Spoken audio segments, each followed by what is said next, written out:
હું 48 વર્ષનો હતો, પણ મારા લગ્ન નહોતા થયા અને હું ઘરે એકલો હતો. આખો દિવસ હું શરમાળ હતો અને એક જગ્યાએથી બીજી જગ્યાએ ફરતો હતો. મારા લગ્નને 2 મહિના થયા હતા. તે 2 મહિનામાં મેં મારા પતિ પાસે કંઈ પણ માંગ્યું. તે હંમેશા કહેતો કે તે તેના ભાઈ પાસેથી માંગશે અને લાવશે, અથવા તેના ભાઈ પાસેથી પૈસા લેશે. દરેક રીતે મારા પતિ તેના ભાઈ સુરેશ અને ચેતન પાસેથી પરવાનગી લેતા હતા. સુરેશ નાનો હતો જ્યારે ચેતન મોટો ભાઈ હતો. સુરેશ હજુ લગ્ન નહોતા કર્યા. એક દિવસ મેં મારા પતિને પૂછ્યું કે તમારા ભાઈએ લગ્ન કેમ નથી કર્યા. તેને જવાબ આપ્યો કે મને હજુ સુધી આનું કારણ સમજાયું નથી. મારા ભાઈને લગ્ન કરવામાં રસ નહોતો. આ જ કારણ છે કે મારી માતાએ મારા લગ્ન કરાવ્યા. હવે મારો ભાઈ 40 વર્ષનો છે. ધીમે ધીમે તેને મને સમજાવ્યું કે મારા બધા સાસરિયા એક જ કંપનીના છે. તેમની પોતાની કંપની હતી અને મારા પતિ પણ એ જ કંપનીમાં કામ કરતા હતા. સરળ શબ્દોમાં કહીએ તો તે તેના ભાઈની કંપનીનું સંચાલન કરતો હતો. હવે બેંગ્લોરમાં રહેવાનું છે. હું મારા 2 ભાઈઓ સાથે ઘરે રહેતો હતો. મારી સાસુએ મને કહ્યું હતું કે જો હું ક્યારેય ઘરે આવીશ તો જો હું તને અને ચેતનને સાથે રહેતા જોઉં તો હું તારા સાળા સાથે લગ્ન કરવા તૈયાર થઈશ. મેં ચેતનને લગ્ન કરવા માટે મનાવવાનો પ્રયાસ કર્યો, પણ તે કોઈની વાત સાંભળવા તૈયાર ન હતો. મેં કારણ શોધવાનો પ્રયાસ કર્યો, પણ મને કંઈ મળ્યું નહીં. હું 2 મહિનાથી મારી સાસુની ખૂબ ચિંતામાં હતી.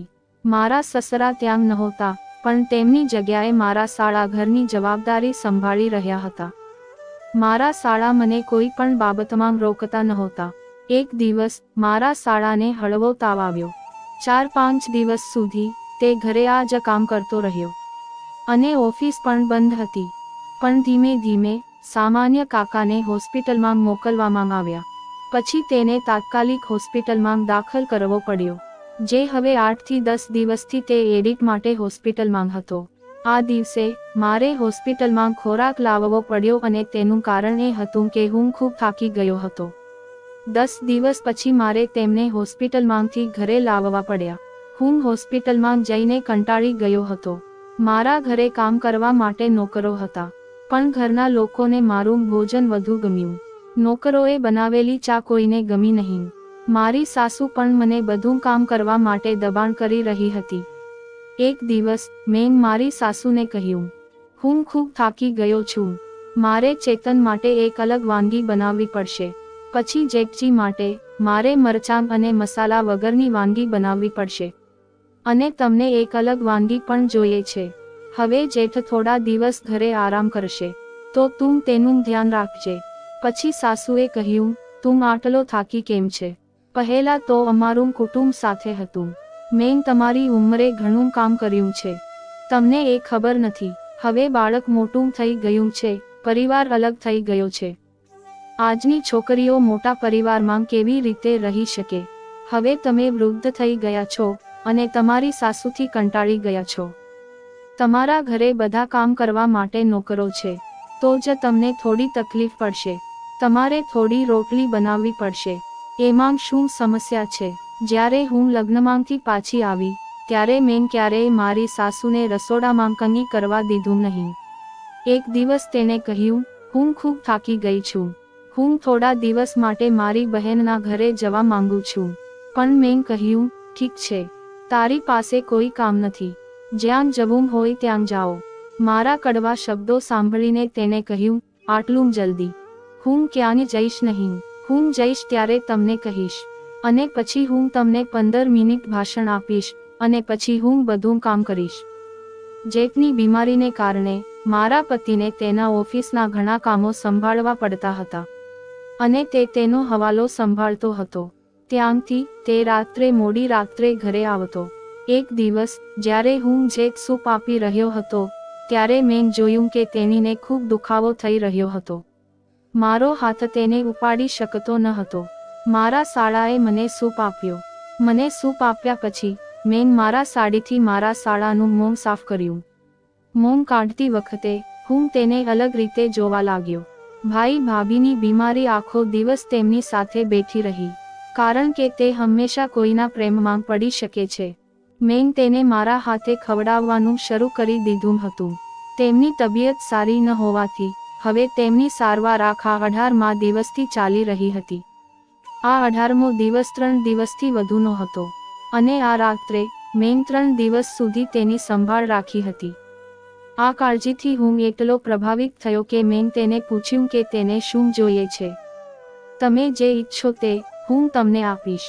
મેં કહ્યું કે 8મી સપ્ટેમ્બરે મેં એક નવો સોનાનો હાર જોયો હતો. તે નવી ડિઝાઇન હતી અને હું તેને ખરીદવા માંગતો હતો, પરંતુ પૈસાના અભાવે મારા પતિએ તે ખરીદવાની ના પાડી દીધી. હું નિરાશ થયો અને તેને કહ્યું કે મને તે હવે મળી ગયું છે. મેં તેને છોડી દેવાનું કહ્યું ન હોત. તેણે કહ્યું કે જો તમે તે ગળાનો હાર પસંદ કર્યો હોત તો તમારે મને એકવાર કહેવું જોઈતું હતું. મેં તરત જ ગળાનો હાર ખરીદી લીધો. પછી તેણે મને ઝડપથી તેનું કાર્ડ આપ્યું અને સાંજે મેં ગળાનો હાર ખરીદી લીધો. જ્યારે મને ગળાનો હાર મળ્યો ત્યારે હું ખુશ થઈ ગઈ. જ્યારે મને ગળાનો હાર મળ્યો ત્યારે મારા પતિ તેને જોઈને ચોંકી ગયા. તેમણે કહ્યું, ભાઈ, મેં ક્યારેય આટલી મોંઘી ખરીદી કરી નથી. પછી એક અઠવાડિયામાં તમે આટલી મોટી ખરીદી કેવી રીતે કરી? મને આ વિશે ખાતરી નહોતી. તેના ભાઈએ ક્યારેય મારા માટે કોઈ ખરીદી કરી નહોતી. મારા એક દિવસે તેણે મને જે જોઈતું હતું તે આપ્યું. તે એક સારો વ્યક્તિ હતો. તે ઓફિસ જઈ શક્યો નહીં. આ કંપનીની સમસ્યાઓમાંની એક હતી. તે બીજા શહેરમાં થવાનું હતું. રોગને કારણે હું જેટમાં જઈ શકી નહીં, તેથી મેં મારા પતિની ગેરહાજરીમાં તેમની રજા લીધી. આગામી 4 દિવસ મારા પતિને શહેરમાં જ રહેવું પડ્યું. બીજા દિવસે સવારે જ્યારે મારા પતિ શહેર જવા નીકળ્યા ત્યારે મેં સ્નાન કર્યું. જ્યારે હું સ્નાન કરીને બહાર આવ્યો ત્યારે મેં મારા ભીના કપડામાં ટુવાલ બાંધી દીધો હતો. મેં જેકનો અવાજ સાંભળ્યો. એ મને બોલાવી રહ્યો હતો. મેં જેકનો જોરદાર અવાજ સાંભળ્યો. મને સમજાયું કે તે મને ઘણા સમયથી ફોન કરી રહ્યો હતો, પણ મારા સાસુ ઘરે હતા. તો તેણીએ તેના દીકરાનો અવાજ સાંભળ્યો. મને હજુ પણ મારી સાસુ યાદ છે. તે પોતાને કામથી દૂર રાખતી હતી તો તે બહાના બનાવતી. તો આખો દિવસ હું ઘરની બહાર રહું છું. હું વાત કરવાનો જ હતો. આ કારણોસર હું જેકના રૂમમાં દોડી ગયો. દોડતી વખતે મને એક ટુવાલ લાગ્યો. રૂમમાં રહેલા માણસે કહ્યું, તમે શું જોઈ રહ્યા હતા? હું સ્નાન કરી રહ્યો હતો. મને તમારો અવાજ સંભળાયો નહીં. જેકે કહ્યું, આજે મને થોડી ભૂખ લાગી છે. જો હું નાસ્તો કરીશ તો સારું રહેશે. મેં તરત જ નાસ્તો બનાવવાનું નક્કી કર્યું. જતા પહેલા મેં તેને નાસ્તો આપતા પહેલા તેની દવા આપવાનું વિચાર્યું. તેને દવા આપ્યા પછી હું કંઈક કહેવાનો હતો, પણ તે યુવકે કહ્યું કે તું સવારે ખૂબ જ સારો લાગે છે. સવારે તે યુવાન મારી સુંદરતાના વખાણ કરવા લાગ્યો. તેની વાત સાંભળ્યા પછી હું તરત જ નાસ્તો બનાવવા ગયો. નાસ્તામાં મેં તેનું મનપસંદ લીધું. મેં ગાજરની ખીર બનાવી. ખીર ખાધા પછી જૈત હંમેશા મારા વખાણ કરતો હતો, પણ આજે તે મારા થોડા વધુ વખાણ કરી રહ્યો હતો. જૈતે કહ્યું, મારી પત્ની પણ તારા જેવી હોવી જોઈએ. મને એ સાંભળીને ખુશી થઈ, કારણ કે મને લાગ્યું કે હું તે લગ્ન માટે તૈયાર છું. પછી મેં તેને કહ્યું કે હું તારા જેવો નથી, પણ હવે તું જ હોવો જોઈએ. મને તમને ગમતું કોઈ નથી મળતું. જેકના આગમનથી મારા પર ઊંડી છાપ પડી. આનો અર્થ એ થયો કે જેકનું હૃદય ધીમે ધીમે બદલાઈ રહ્યું હતું. તે સમયે મેં તેના શબ્દો પર બહુ ધ્યાન આપ્યું નહીં, પણ ધીમે ધીમે હું તેના તરફ આકર્ષિત થવા લાગ્યો. આ દિવસોમાં જેક મારી સાથે વધુ વાત કરવા લાગ્યો હતો અને મને તેના ગુણો બતાવવા માટે મને ખૂબ ખરાબ લાગતું હતું. પછી જલ્દી મારા ભાઈનું જેક અને મારો સંબંધ અલગ હતો અને મને ખબર નહોતી કે તેનું શું કરવું. મેં તેને પૂછ્યું, તમને આટલા પૈસાની કેમ જરૂર છે? તેણે જવાબ આપ્યો, તે મને એક મોટી ગાડી ખરીદવા માંગે છે. આ મારું સ્વપ્ન છે. મેં હા પાડી અને મારા પતિ ચાલ્યા ગયા. પછી હું મારા રૂમમાંથી બહાર આવી, કારણ કે હું મારા શાળાને દૂધ આપવાનું ભૂલી ગઈ હતી. થોડા દિવસો પછી જેઠ મારી નબળાઈને કારણે હું દરરોજ દૂધ પીતો હતો. તો હું તને રોજ રાત્રે દૂધ આપતો હતો. હું તે રાત્રે તમારા રૂમમાં દૂધ લઈને આવ્યો હતો. મેં દૂધનો ગ્લાસ તમારા રૂમમાં રાખ્યો હતો અને હું બહાર જવાનો હતો.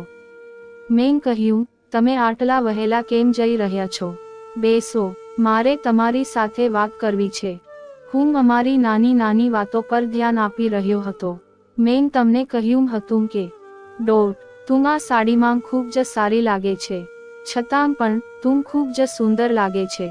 મારા પતિએ મારી સાથે ક્યારેય આટલો સારો વ્યવહાર કર્યો નહોતો. મને લાગ્યું કે છોકરી સાથે લગ્ન કરવાની લાગણીઓ બદલાઈ રહી છે. મેં હિંમતથી કહ્યું કે મને થોડા પૈસા જોઈએ છે, અને મેં પૈસા માંગ્યા.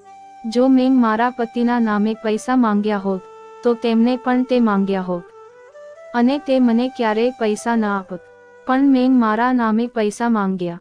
તો મારા ભાઈએ મને કંઈ પૂછ્યું નહીં, પણ પછી મેં કંઈક બીજું બોલવાનું શરૂ કર્યું.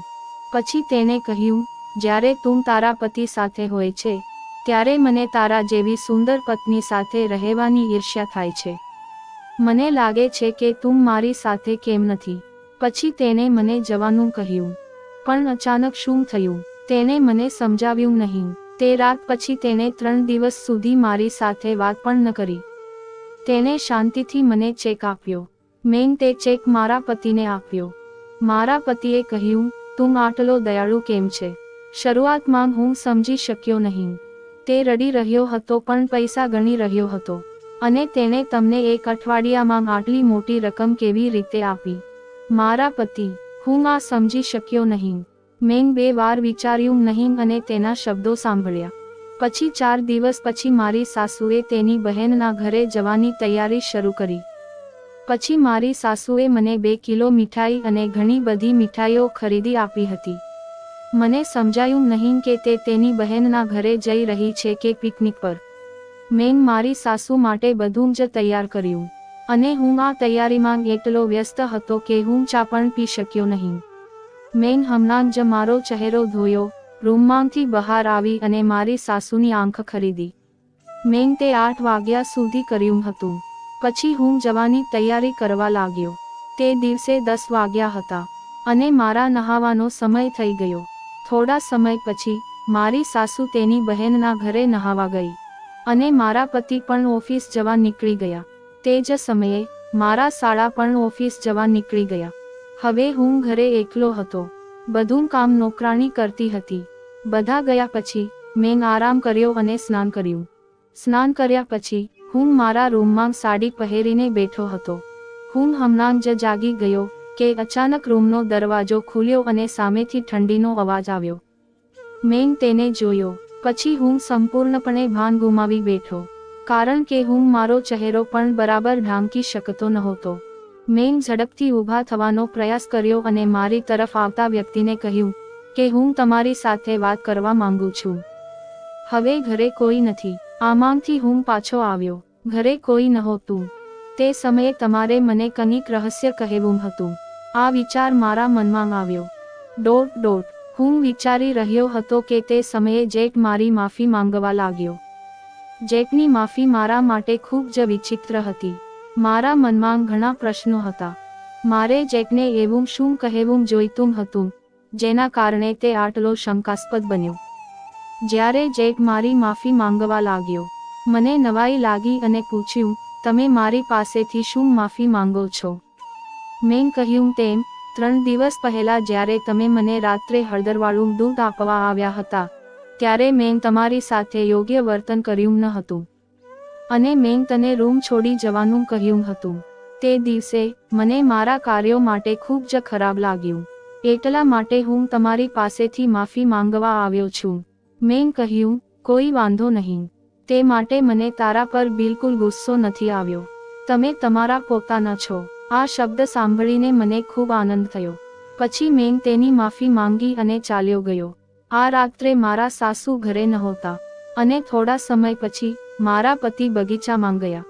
જ્યારે મેં તક જોઈ ત્યારે મને ખ્યાલ આવ્યો કે મારા પતિ બગીચામાં છે.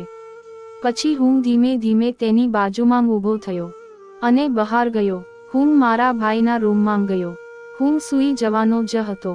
હું તેની નજીક ગયો. હું તેની પાસે પહોંચ્યો, પણ અચાનક રૂમની લાઇટ ચાલુ થઈ ગઈ. મેં પાછળ ફરીને જોયું તો મારા પતિ મારી સામે ઊભેલા હતા. રાત્રે આ સમયે મારા પતિ તેના ભાઈના રૂમમાં મને જોઈ રહ્યા હતા.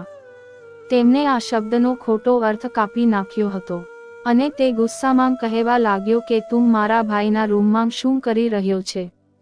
કદાચ તમે મને તમારા ભાઈને ઇન્જેક્શન આપતા જોયો હશે. તેથી મારા પતિએ તરત જ મારી સાથે રહેલા ડોક્ટરને પકડી લીધો અને કહ્યું, ડોક્ટર, તમે રાત્રે મારી પત્ની સાથે શું કરો છો? મેં મારા પતિ અને પત્નીની વાત સાંભળી તો મેં તેમને કહ્યું કે હું મારી સાથે ડોક્ટરને લાવ્યો છું અને તે મારા પોતાના શબ્દોમાં જેટ ઇન્જેક્ટ કરી રહ્યો હતો. મારા શબ્દો નકામા હતા. જેટ ઉડાવી દેવામાં આવ્યું અને તે સમજી શકતો ન હતો કે મારી સાથે શું થઈ રહ્યું છે. પછી મારા પતિએ તેના ભાઈને કહ્યું, જરાય ચિંતા ના કર, હું તને ક્યારેય કંઈ થવા નહીં દઉં. મારી પત્ની તમારી સાથે આવું કંઈક કરશે, હું ક્યારેય એવું વિચારી પણ ન શક્યો. એ સાંભળીને મને આઘાત લાગ્યો. મારા પતિએ તેના ભાઈને કહ્યું કે મારી પત્ની ડોક્ટર સાથે આવી છે. તેઓ મળ્યા અને ઇન્જેક્શન માંગ્યું. તેઓ મને મારી નાખવાનો પ્રયાસ કરી રહ્યા હતા. મેં ક્યારેય વિચાર્યું ન હતું કે મારી પત્ની આટલી ક્રૂર હશે. હું તમને મારી નાખવાનું કહી રહ્યો હતો, પણ હું યોગ્ય સમયે તમારા રૂમમાં આવ્યો અને તમારો જીવ બચાવ્યો.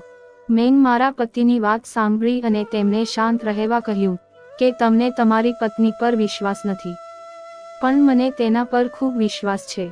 તેથી મને હવે તેના પર વિશ્વાસ નથી કે મારી ભાભી મને નુકસાન પહોંચાડી શકે છે. પછી મારા સાળાએ મને પૂછપરછ કરી, શું થઈ રહ્યું છે? મેં તેને પૂછ્યું કે તે શું કરવા જઈ રહ્યો છે. મેં ધીમે ધીમે વાત શરૂ કરી કે મને બેચેનીનું ગુપ્ત ઇન્જેક્શન આપવામાં આવ્યું છે કારણ કે મને તમારા પર શંકા હતી કે તમારી અંદર થોડી નબળાઈ છે. તમે 40 વર્ષના નથી અને તમારી પાસે ઘણી સંપત્તિ છે, પણ તમે હજુ સુધી લગ્ન કર્યા નથી. હું આ જાણવા માંગતો હતો. ડોક્ટર તમને 2 માર્ગી ઇન્જેક્શન આપી રહ્યા હતા જેનાથી તમે ચેકઅપ કરી શકો છો અને તમને તેના વિશે ખબર નહીં પડે. મેં તેની વાત સાંભળી અને તેને પૂછ્યું, તમને ક્યાંથી ખબર પડી કે મારા શરીરમાં ઉણપ છે? તમને એવું કેમ લાગે છે? અને તેણે જવાબ આપ્યો, તમે 40 વર્ષના નથી પણ તમે હજુ લગ્ન કર્યા નથી. ત્યારથી મને તમારા સ્વાસ્થ્ય પર શંકા થવા લાગી. હું એ જાણવા માંગતો હતો કે શું ખરેખર તમારામાં કોઈ ખામી છે કે લગ્ન ન કરવા પાછળ બીજું કોઈ કારણ છે. એટલે જ હું તમારી સાથે મીઠી વાતો કરી રહ્યો હતો, પણ હવે મને ખબર પડી કે તારામાં કંઈક ખામી છે જેના કારણે તું લગ્ન નથી કરી રહ્યો. પછી મેં ગંભીર સ્વરમાં કહ્યું કે મારામાં કોઈ ખામી નથી. એ જ એકમાત્ર કારણ છે અને એ જ મારો પ્રેમ છે. જ્યારે હું 25 વર્ષનો હતો ત્યારે હું મારી બાળપણની મિત્રને રીના સાથે લગ્ન કરવાનું કહી રહ્યો હતો. રીના મને ખૂબ પ્રેમ કરતી અને તેનો પરિવાર મારી સાથે લગ્ન કરવા માટે સંમત થયો હતો. મારે મારી માતાની સંમતિ લેવી પડી, પણ થોડા દિવસોમાં અમને ખબર પડી કે રીનાને લીવરનું કેન્સર છે. તેના માતા પિતાએ પોતાનો વ્યવસાય શરૂ કર્યો હતો પરંતુ પૈસા પૂરતા નહોતા અને રીના મૃત્યુ પામી. તે સમયે મારી પાસે રીનાને બચાવવા માટે પૂરતા પૈસા નહોતા. તે દિવસ પછી મેં લગ્ન કરવાનું નક્કી કર્યું અને પૈસા કમાવવાનું નક્કી કર્યું.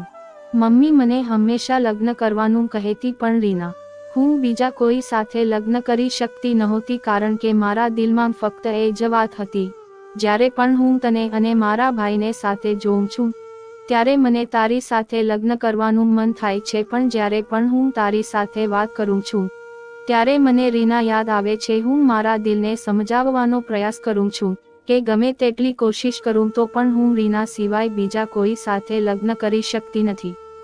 વાત કરતી વખતે મારા સાળાની આંખોમાં આંસુ આવી ગયા. પછી મારા પતિએ તેની સંભાળ રાખી. પછી મેં કહ્યું કે મને તમારી ખૂબ ચિંતા છે. તમે ખૂબ જ દયાળુ છો અને ખૂબ પૈસા કમાઓ છો. તમે તમારા ભાઈને સાચો રસ્તો બતાવ્યો છે. ભલે આપના બાળકો તમને મોટા પિતા કહી શકે, પણ તેઓ તમને પિતા નથી કહેતા. કાલે કેટલાક મતભેદ થશે. બાળકોના શિક્ષણ માટે આપને બીજા શહેરમાં જવું પડશે. તમારી માતા કોઈ કામ કરી શકતી નથી. તે ઘણા વર્ષોથી અમારી સાથે છે. તેની પાસે કોઈ શબ્દો નથી. તમે કેટલા દિવસ એકલા રહેશો? તમે હજુ સુધી તમારા લગ્નનો સમય બગાડ્યો નથી. કોઈ શંકા વિના તમે તમારા પોતાના પુનરુજ્જીવન જોશો. મને પણ તમારું ઘર જોઈને સંતોષ થશે. કૃપા કરીને લગ્ન વિશે વિચારો. તમારા લગ્નનો સમય હજુ પૂરો થયો નથી. હું ઘણા દિવસોથી આ જ કારણસર પ્રયાસ કરી રહ્યો છું. મારા શબ્દો થાકી રહ્યા છે. મારા પતિએ મારી અને તેના ભાઈની માફી માંગવાનું શરૂ કર્યું. તેને કહ્યું, કૃપા કરીને મને માફ કરો. મને લાગ્યું કે તું જૂઠું બોલી રહ્યો છે. મારો ભાઈ મારી પાસેથી પૈસા લઈ રહ્યો હતો. તેને તમને એક જ શબ્દમાં બધું કેવી રીતે આપી દીધું તે મને સમજાવી રહ્યો ન હતો. ભાઈ, તેને તને ગાડી ખરીદવા માટે પૈસા આપ્યા. તે મને સમજાવી રહ્યો ન હતો. તે મારી ગાડી લઈ જઈ રહ્યો ન હતો. હું તો બસ તારી કસોટી કરી રહ્યો હતો. ભાઈ, તમે આટલી મોટી રકમ આપો છો.